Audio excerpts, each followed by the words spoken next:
서체를 조금 수정해 보도록 하겠습니다. 눈으로 가서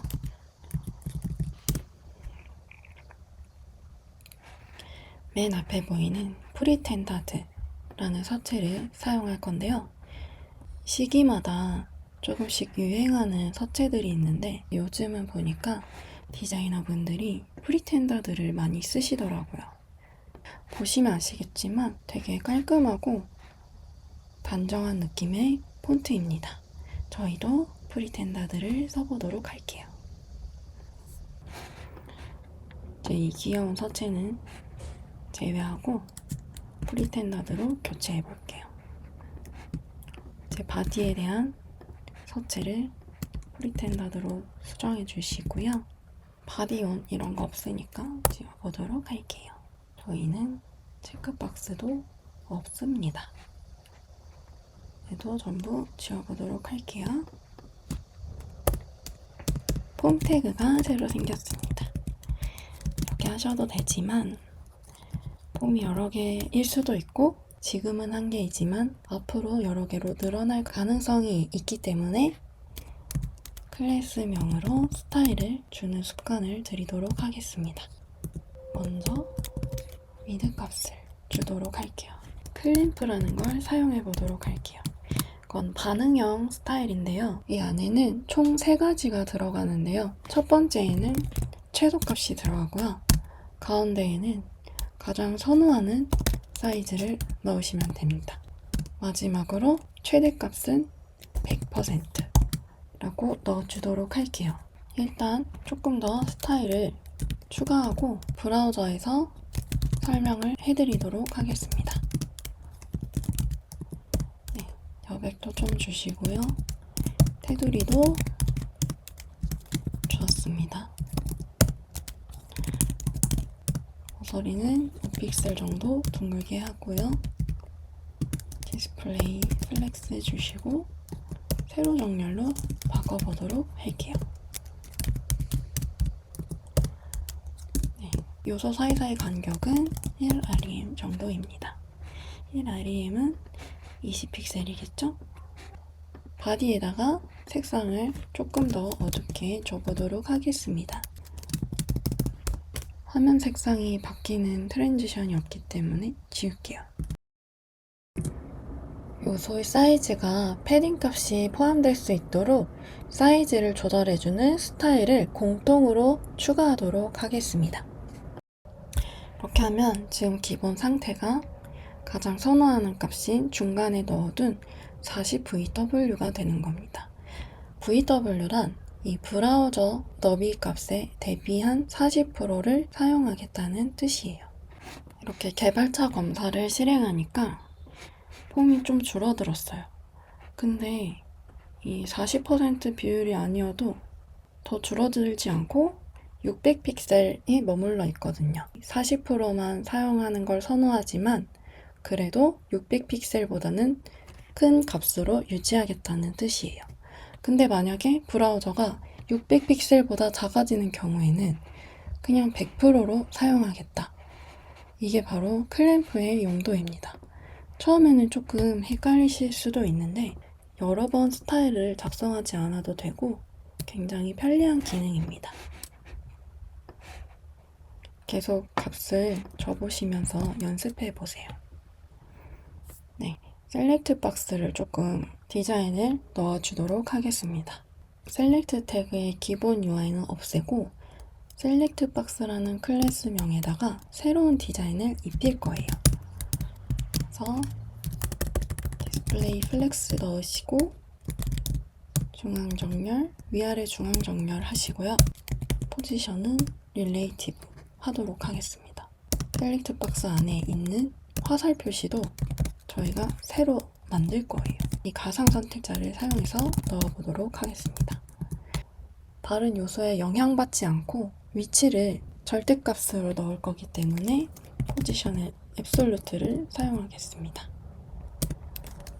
탑으로부터 50% 이러면 조금 내려갈 거예요. 그래서 다시 마진 탑을 마이너스로 줘서 위로 조금 당기시고요. 우측으로부터 0.75 정도 띄워줄게요. 위드 값과 화이트 값을 0으로 주는 방식을 써볼게요. 0인데 이 화살 표시가 보이려면은 높이와 너비 대신 패딩을 사용하게 되는데요. 4픽셀 정도 줘보도록 하겠습니다. 그리고 보더 값은 솔리드고요. 색상을 주시고요. 테두리 값을 안 줬는데 이거를 또 따로 줘보도록 할게요.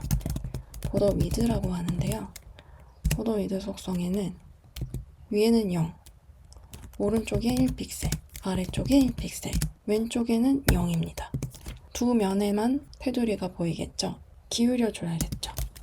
트랜스폼, 로테이트 45도로 기울여주도록 하겠습니다. 디스플레이를 넣어서 화면에 잘 보일 수 있도록 하겠습니다. 화살 표시가 잘 보이네요.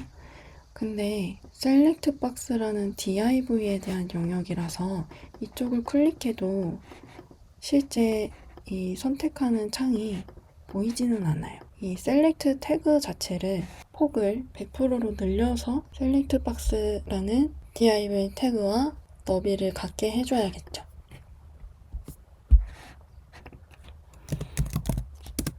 그러면 셀렉트라는 태그를 기본 UI를 없애주시고요.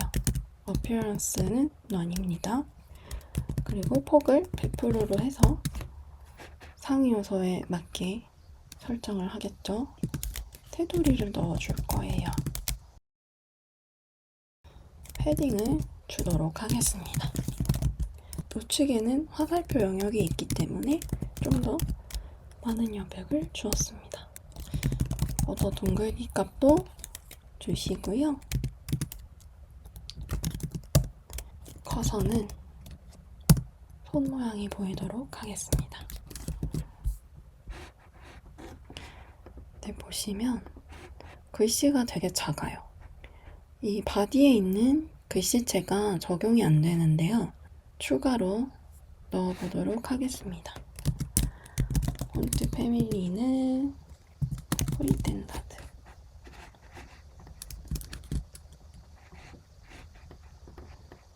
사이즈도 20픽셀로 넣어보았습니다. 라디오 버튼 영역은 공통 클래스명이 옵션스로 되어 있습니다. 디스플레이는 플렉스, 위아래 정렬은 가운데로, 라디오 버튼들 사이사이 간격은 20픽셀. 라디오 버튼 기본 UI를 제거해 주도록 하겠습니다. 인풋이라는 태그가 다양하게 있기 때문에 타입이 라디오인 경우만 한정해서 스타일을 바꿔보도록 하겠습니다. 얘를 조금 더 복사해 보도록 할게요. 기본 UI 제거를 위해 디스플레이 넌을 해주었습니다.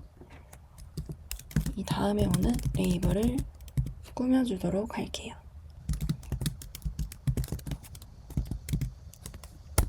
라디오가 체크되었을 때, 그리고 하나 더 있죠. 마우스를 올렸을 때, 두 개는 같은 스타일을 넣어보도록 하겠습니다.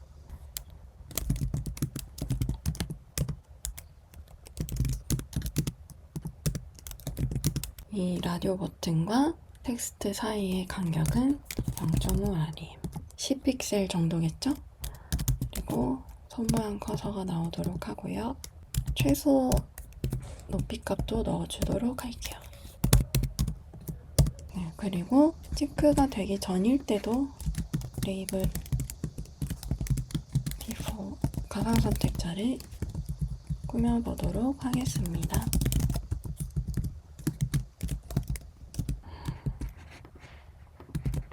라디오 버튼 UI를 만들어 보도록 할게요.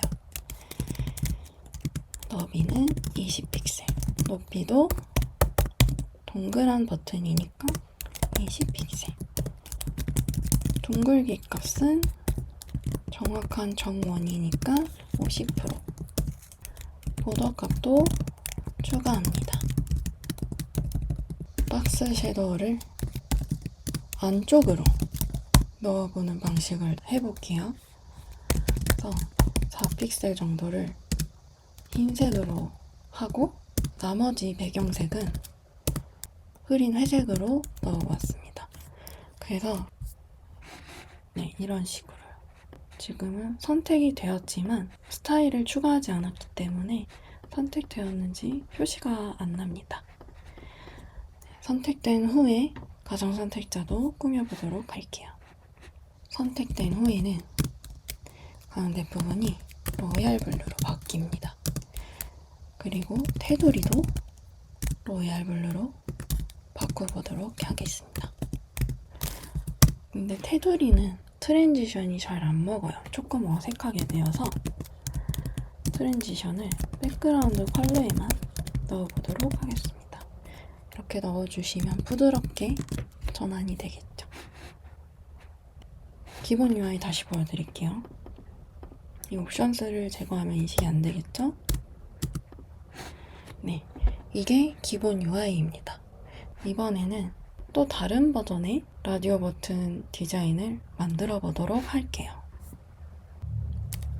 타입 2라고 하겠습니다. 타입 2가 되면은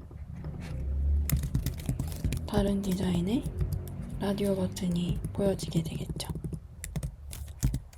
타입 2. 이번에는 가상 선택자를 사용하지 않을 거예요. 라디오 버튼이 필요 없고 대신에 그냥 테두리를 넣어줄 거라서 타입 2인 경우에는 가상 선택자를 사용하지 않겠습니다. 그러면 대신에 레이블에 바로 디자인을 입혀보도록 할게요. 여백을 조금 주시고요. 테두리를 넣어보도록 하겠습니다. 정글기 값을 조금 줘보도록 하겠습니다. 마찬가지로 마우스가 오버되었을 때 그리고 체크되었을 때